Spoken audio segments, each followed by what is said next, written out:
same question I asked the players.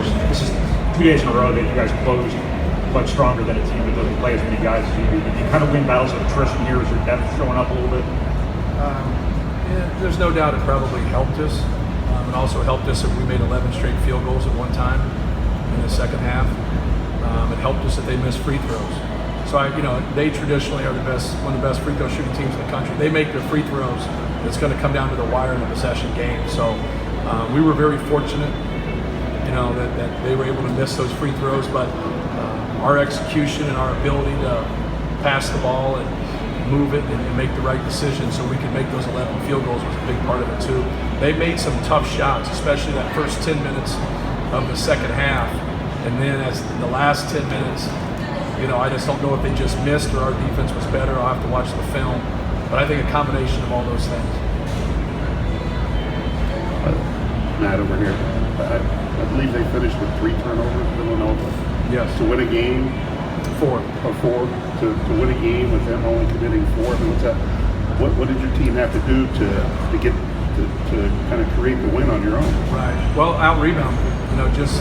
Our ability to out rebound them by 12. They had 7 fewer turnovers. We have 5 more possessions than them. I think that.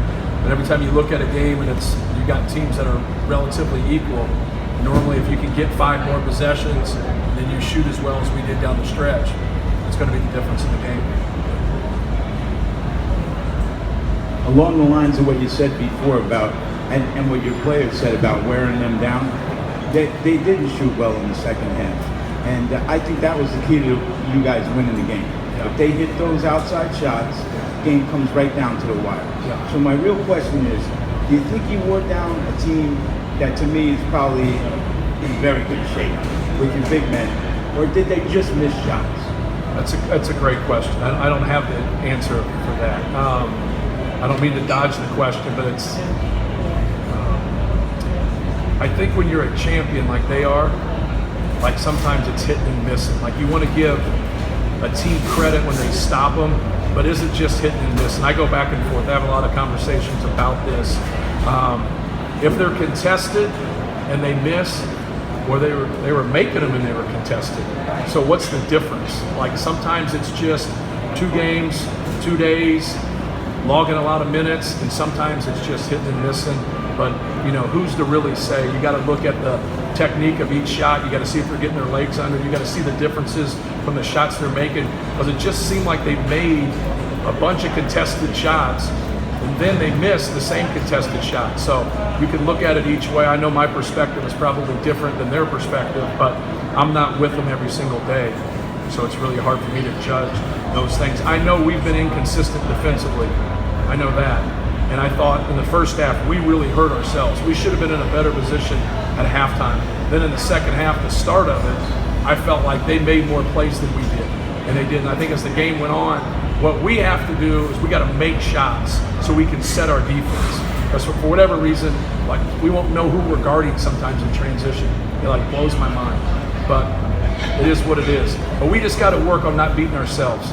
We still have too many moments where we're just beating ourselves and we're not connected. I thought we were better in that stretch, but once again, it goes back to the, how you look at it. Jeff and then Brian. Go ahead, Jeff. Matt, we talked before the season about your 2 bigs and how that was going to work out. You said it'll figure itself out. Right.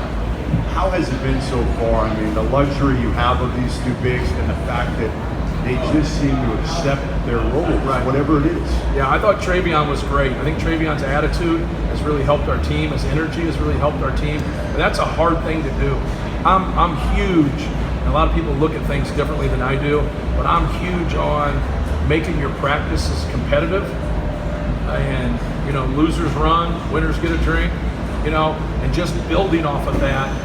But when guys put themselves in certain positions, I want to reward them. I want to be honest with them in recruiting. I want to be honest with them, whatever. And Travion's accepted that. It doesn't mean he might not ever start. I know this, he's great at finishing. But it's really just helped our team because him and Eric Hunter and Sasha have just been mature about everything. Because, we're time sharing here. We're time sharing, but that's what a good team is sacrifice. Teams that don't sacrifice end up failing. And these guys have done a great job, but I kind of look at it like the NBA. There's people on NBA rosters that are really good players that don't get to play sometimes, and they have to be a pro about it. I think our guys are being pros about some of these things, but Travion and Zach is a really good 1-2 punch.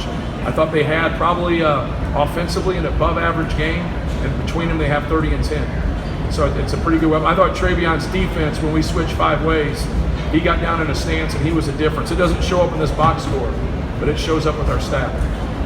Ryan, last thing. Just put Caleb's readiness into perspective here, what he was able to do tonight in a game like this in his 5th college game. Yeah, we got in that rut in the second half, and about 15 minutes ago, I took him out, and I was just trying to find an answer defensively, and we weren't getting it. We weren't getting it, and when we put him back in there, he did some really good things on both ends of the court, but he's got a mature pulse to what he does. He's a mature young man, and he just takes the shots that come his way.